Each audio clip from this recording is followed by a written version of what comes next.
Thank you, sir.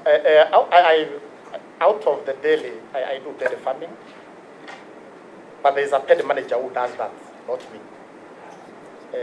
I do daily farming. I keep cattle. So out of the farming produce per year is about 9 million. Okay. That's okay. I think we just wanted to know the anticipated source of income, even as you serve, if this committee approves your appointment. Another question I would like you to answer to this committee and the country is whether you are a member of a political party, and are you at any time held any position in a political party? That question is relevant because it is a constitutional right to be in that position. Would like to know that. Have you ever been dismissed from office for any conflict between personal interest and public or official duties? And finally, have you been adversely associated with practices that depict bias or nepotism in discharge of your public duties in those 31 years? So if you can remember those 3 questions, you can just briefly answer them.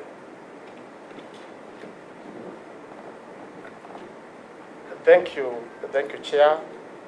Thank you, Co-Chair. Thank you, honourable members of the Parliament. I have never joined any political party at all. I have never been dismissed in any service. I have never practiced nepotism, favorism, not at all, Chair. Thank you. Okay. Finally, before we give the floor to members, Article 10 of the Constitution, that is on national values and principles of good governance. Just share with this committee whether you understand the essence of Article 10 of the Constitution on national values and principles of good governance. Thank you, Chair. That's an article I understand very well. In my office, I always keep this book. The supreme law of this country, the Constitution. I hope together with the Bible. Together with the Bible, Chair. Even with the Bible, you find it in my office. Proceed. Therefore, just in case, if you allow me to serve as the Inspector General of our beautiful country, if you allow my nomination, Chair, Co-Chair, I wish to state I will have no option. Stick to this Constitution.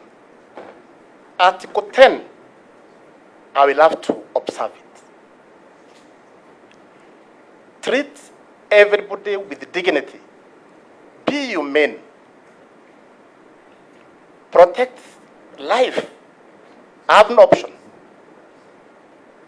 So all those values mentioned under Article 10, Chair, Co-Chair, members, is my commitment.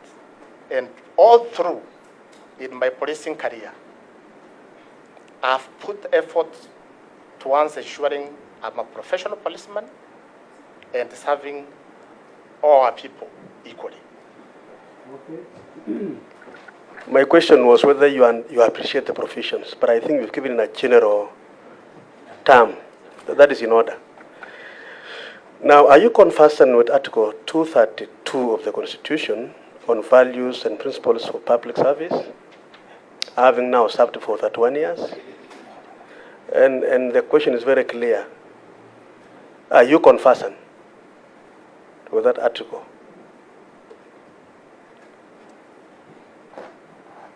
Chair, very conversant with that article. Actually, is the guiding principle of a policeman. So it's very clear to me, Chair.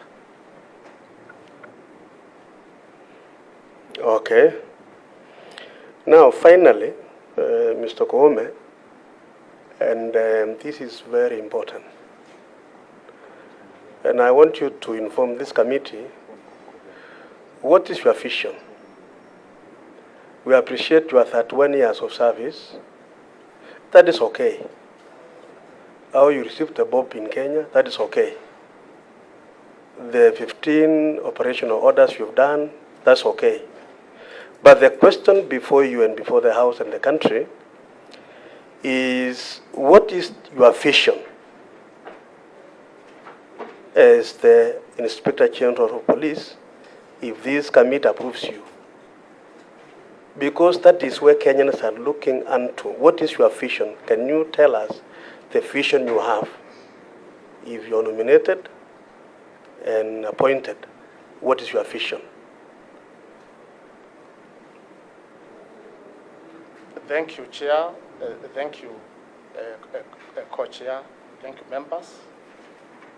If you approve my nomination, what I intend to do, my vision is to transform the policing service in this country. That is my vision for a safe and secure Kenya. That is my goal. That is what I'm looking at. Yes. I must transform the policing service in the country. Thank you.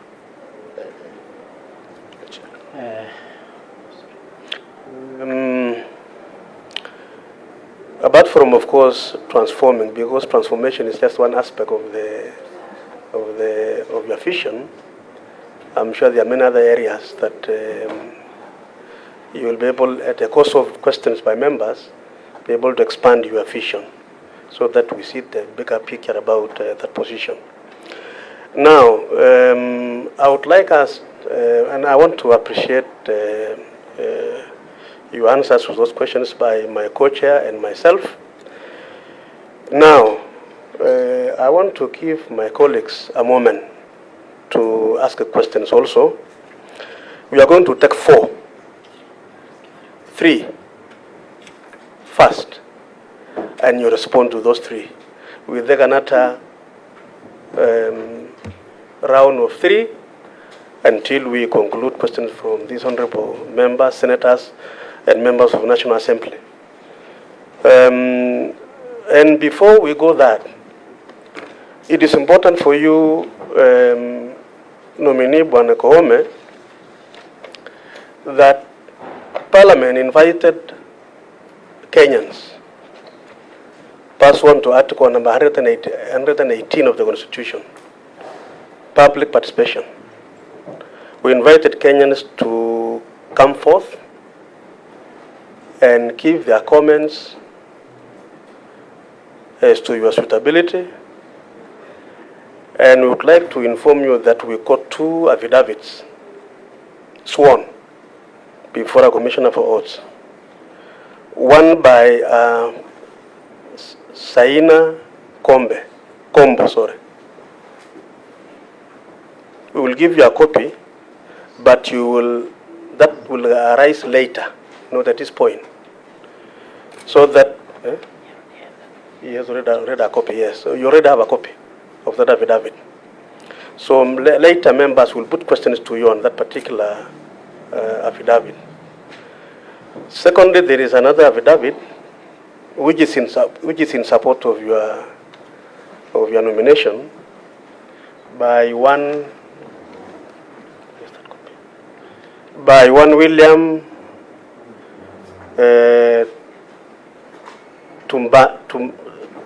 Tapman. You don't need to worry about this one because he really supports your nomination. So I just wanted to notify you that. We'll share that later so that we put questions to you, then you answer. Let me allow an Honorable Raso, our Vice Chair for National Committee of National Assembly to have the floor on the questions that you would like to put to you. So what you do is you take notes, then you respond after the 3 members, and then we go round. Honorable Raso. Thank you very much, Chair. Mr. Koome, I believe you